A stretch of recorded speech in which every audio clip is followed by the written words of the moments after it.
ఈవేళ నా mini blog వచ్చేసి ఏంటి ఈవిడ ఓపెన్ చేస్తుంది అని అనుకుంటున్నారా? నాకు చాలా చాలా ఇష్టమైందండి. ఎప్పటి నుంచో అనుకుంటున్నాను ఇలాంటి పచ్చడి బండ కొనుక్కోవాలని. ఇనపదాంతో పచ్చళ్ళు అవి చేయలేకపోతున్నాను, టేస్ట్ కూడా వేరేగా ఉంటుంది. మిక్సీ అంతకన్నాను.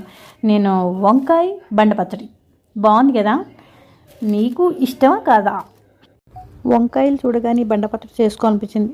బండను చూడగానే వంకాయ పచ్చడా, వంకాయని చూసిన తర్వాత బండ పచ్చడా, ఏదైతేనే మొత్తానికి మా ఇంట్లో వేళ మాత్రం రోటి పచ్చడి అయితే మాత్రం కామన్ పాయింట్ అయిపోయిందండి. అయితే కొంచెం ఉల్లిపాయ పచ్చిమిర్చి మాత్రం పచ్చివి అయితే మాత్రం వేసేసుకున్నాను, వంకాయలు కాల్ చేసుకున్నాను. నెక్స్ట్ కొంచెం మినపప్పు మిరపకాయలు ఆవాలు మాత్రం పోపు వేయించేసుకొని కచ్చాపిచ్చగా చేసేసుకొని నెక్స్ట్ వంకాయలు శుభ్రం చేసేసుకొని ఈ విధంగా నేను కొత్త బండ ఓపెనింగ్ బండ పచ్చడి చేసుకున్నానండి. టేస్ట్ అయితే మాత్రం ఇంకా చాలా బాగుంది. దొండకాయ బెల్లం పెట్టి కూర, తీపి కూర. ఇది మ్యాక్సిమం ఎవ్వరు